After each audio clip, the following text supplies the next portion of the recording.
ഉണ്ണികൾക്കു 108 ഗുരുദേവ കഥകൾ. അദ്ധ്യായം 29. രണ്ടു കാവൽക്കാർ.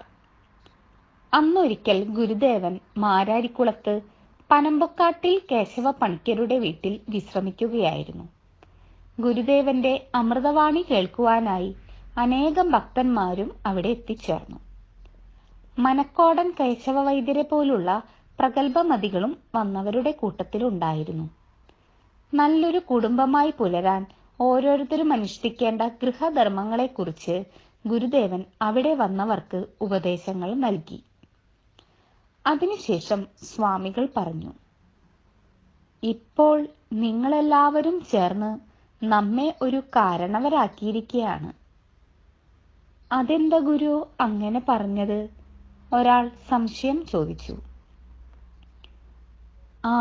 അതു മനസ്സിലായില്ലേ?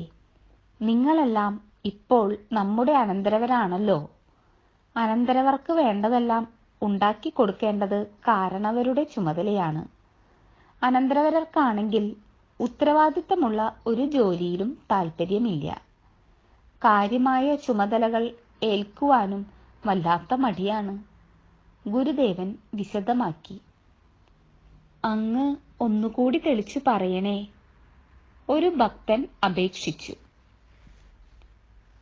എങ്കിൽ ശ്രദ്ധിച്ചു കേട്ടോളൂ. പള്ളിക്കൂടം നിർമ്മിച്ചു കൊടുക്കണം.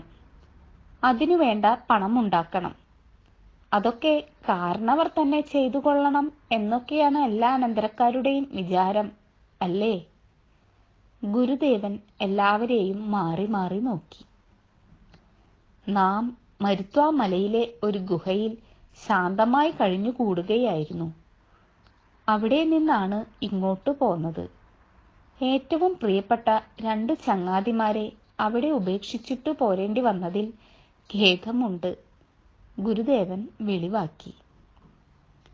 ആരാണ് ഗുരു ആ ചങ്ങാതിമാർ? കൂട്ടത്തിൽ ആരോ ചോദിച്ചു. ഒരു പാമ്പും പുലിയുമായിരുന്നു ആ ഉറ്റമിത്രങ്ങൾ. ഗുഹയിൽ കഴിഞ്ഞിരുന്നപ്പോൾ അവരായിരുന്നു നമ്മുടെ കാവൽക്കാർ.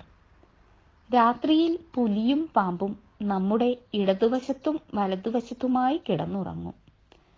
നേരം പുലരുമ്പോൾ പാമ്പ് നമ്മുടെ ദേഹത്തുകൂടി ഇഴഞ്ഞുകയറി എവിടേക്കോ പോകും. പുലി നമ്മെ പ്രദക്ഷിണം വെച്ച് യാതൊരു ശല്യവും ചെയ്യാതെ ഗുഹ വിട്ടുപോകും. ഗുരുദേവൻ അവരോടായി തന്റെ അനുഭവം പങ്കുവച്ചു. ശേഷം ഭാഗം തുടരും.